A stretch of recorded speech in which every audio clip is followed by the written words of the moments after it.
এখানে এই যে দা একসাথে বাজাতে হবে, দা।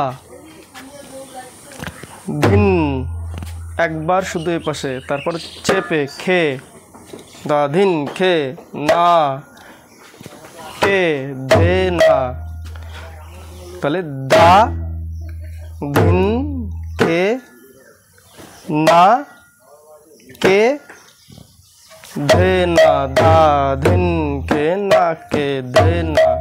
ঠিক আছে, এইবার এর সাথে একটা সন্ধ্যারতি যদি গান গাওয়া হয় তাহলে কীরকম হবে?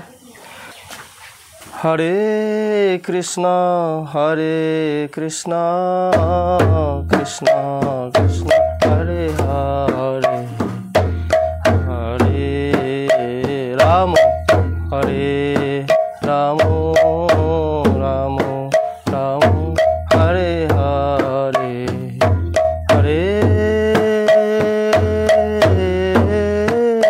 কৃষ্ণ হরে কৃষ্ণ কৃষ্ণ কৃষ্ণ হরে হরে, হরে রাম হরে রাম রাম রাম হরে হরে।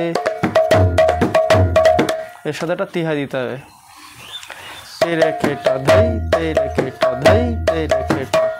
ঠিক আছে, তাহলে হরে কৃষ্ণ কৃষ্ণ কৃষ্ণ কৃষ্ণ হরে হরে, দা ধিন কে না কে দে না, দা ধিন কে না কে দে না, দা ধিন কে না কে দে না, দা ধিন কে না কে দে না। ঠিক আছে।